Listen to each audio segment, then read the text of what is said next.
हम लोग अक्सर एक दूसरे से पूछते हैं कि अपने मन को वश में कैसे करें। लोग अलग अलग तरीके भी बताते हैं और हम उन्हें करने की भी कोशिश करते हैं, पर अंत में हम नाकाम हो जाते हैं। गौतम बुद्ध के जीवन की एक छोटी सी कहानी आपको बताएगी कि किस तरह से आप अपने मन का उपयोग अपने हिसाब से कर सकते हैं। अगर आप इस कहानी को समझ पाए तो इसी क्षण से आपके जीवन में एक बहुत बड़ा बदलाव आ सकता है। एक बार गौतम बुद्ध एक नगर से गुजर रहे होते हैं। उस नगर में एक कपड़ों की बहुत बड़ी दुकान होती है। उस दुकान में एक व्यक्ति बैठा होता है। बुद्ध की नज़र उस व्यक्ति पर पड़ती है। वह व्यक्ति बड़ा दुखी नजर आता है। बुद्ध उसके पास जाते हैं और उससे पूछते हैं, भंते, आप इतने दुखी क्यों हो? वह व्यक्ति बुद्ध को देखकर उन्हें प्रणाम करता है और कहता है, क्या बताऊं बुद्ध, जब से मेरी पत्नी की मृत्यु हुई है तब से मैं अपने छोटे बेटे को अपने साथ अपनी दुकान पर ले आता हूं, पर उसका व्यवहार बहुत खराब है।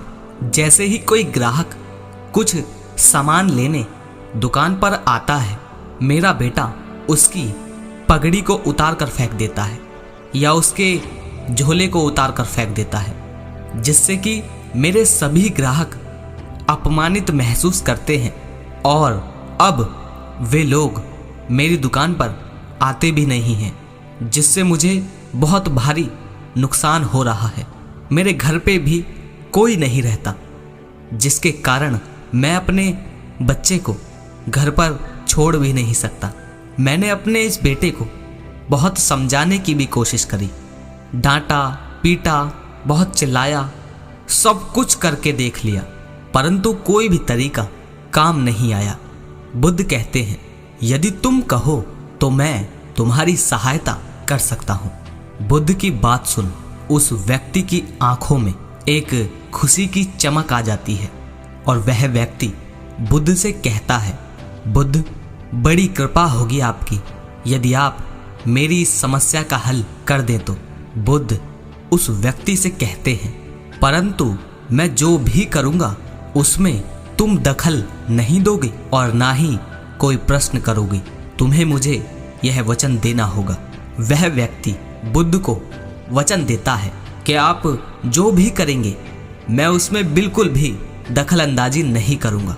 अगले दिन बुद्ध उस दुकान पर पहुँचते हैं। बुद्ध अपने सर पर एक पगड़ी बांधे हुए होते हैं। वह बच्चा हमेशा की तरह बुद्ध के पास आता है और उनकी पगड़ी उतार कर फेंक देता है।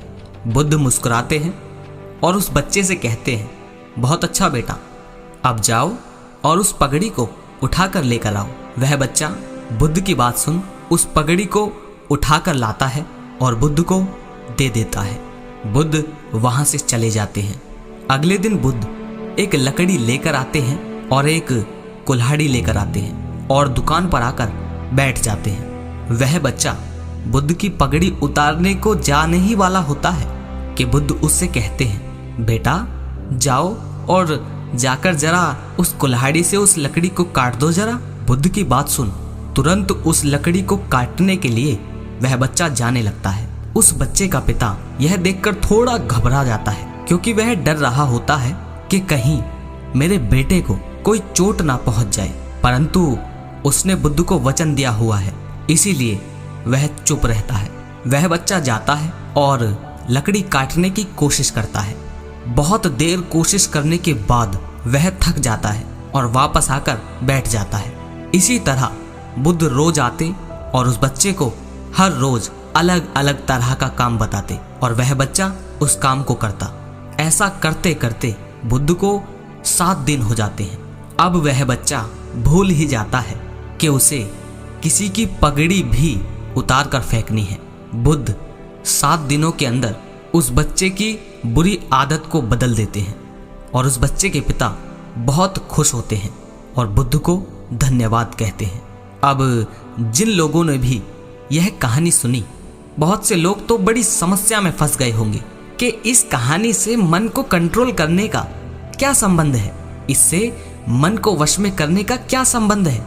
मैं आपसे कहता हूं, यदि आप अपने मन को खुद कोई काम नहीं बताओगे तो वह अपने हिसाब से बिल्कुल उस बच्चे की तरह काम करेगा।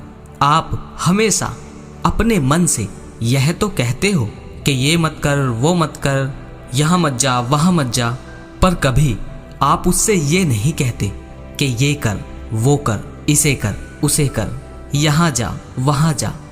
यही आपकी सबसे बड़ी गलती है। उस बच्चे की ही तरह हमारा मन भी हमारे वश में हो सकता है यदि हम उसे काम बताएं, ना कि उसे रोकने का प्रयास करें। मन का स्वभाव है काम करना, कुछ सोचना, कुछ करना। अब हमारे पास दो विकल्प हैं, या तो मन को उसके हिसाब से काम करने दें या फिर हम उससे अपने हिसाब का काम करवाएं। अगर आप अपने मन के द्वारा अपने हिसाब का काम करवाना सीख गए तो आप पाएंगे कि आपका मन आपका इंतज़ार करेगा कि कब आप उसे आदेश दें।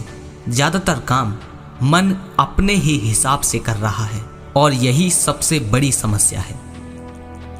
आशा करता हूँ इस एक छोटी सी कहानी से आपको एक बड़ी सीख मिलेगी और अब आप अपने मन को कुछ करने से रोकने की बजाय उसे कुछ करने के लिए देंगे, क्योंकि मन का स्वभाव ही कुछ करना है।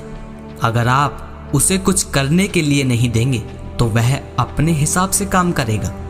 अगर लगे शेयर करने लायक तो उन लोगों तक जरूर पहुंचाइए जिनसे आप प्रेम करते हैं, जिन्हें चाहते हैं कि वो लोग भी सुधरें, उनके जीवन में जो मन को लेकर उलझन है वो बदले, तो उन लोगों तक जरूर पहुंचाइए। मिलता हूं अगली वीडियो में। धन्यवाद।